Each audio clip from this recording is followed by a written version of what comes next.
ഒരു സൂത്രമുണ്ട്, മഹാസച്ചക സൂത്രം. ഈ സൂത്രത്തിൽ ഭഗവാൻ നിർവ്വാണം ലഭിക്കുന്നതിന് മുമ്പ് എന്തെല്ലാം തപശ്ചര്യകൾ ചെയ്തിട്ടുണ്ട് എന്ന് പറയുന്നുണ്ട്. അതായത് ഭക്ഷണം കമ്മിയാക്കി, അതിനുശേഷം അദ്ദേഹം ഒരു കാര്യം ചെയ്തു, ശ്വാസം തടഞ്ഞു നിർത്തിക്കൊണ്ട് അദ്ദേഹം ധ്യാനിക്കാൻ നോക്കി.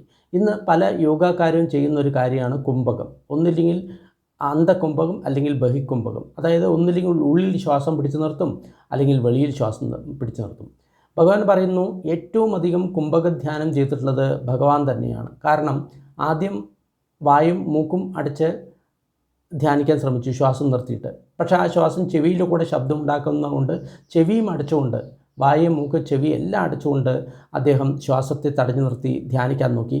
പക്ഷേ അതുമൂലം അദ്ദേഹത്തിൻ്റെ തലയിൽ ഭയങ്കര വേദനയുണ്ടായി, വയറ്റിൽ ഭയങ്കര വേദനയുണ്ടായി. പക്ഷേ എത്രയധികം ശ്രമിച്ചിട്ടും അദ്ദേഹത്തിന് നിർവ്വാണം കിട്ടിയില്ല എന്നാണ് പറയുന്നത്. അതിനാൽ ഏതെങ്കിലും വ്യക്തി പ്രാണായാമത്തിലൂടെ കുംഭകം കിട്ടുവാണെന്ന് വിചാരിക്കുകയാണെങ്കിൽ തീർച്ചയായിട്ടും ഈ സൂത്രം നിങ്ങൾ വായിക്കണം. വായിച്ചു കഴിഞ്ഞാൽ നിങ്ങൾക്ക് ഈ കാര്യങ്ങൾ മനസ്സിലാവും. ഒരിക്കലും കുംഭകത്തിലൂടെ നമ്മൾക്ക് ധ്യാനം നടത്താനോ നമ്മൾക്ക് നിർവ്വാണം നേടാനോ സാധിക്കില്ല.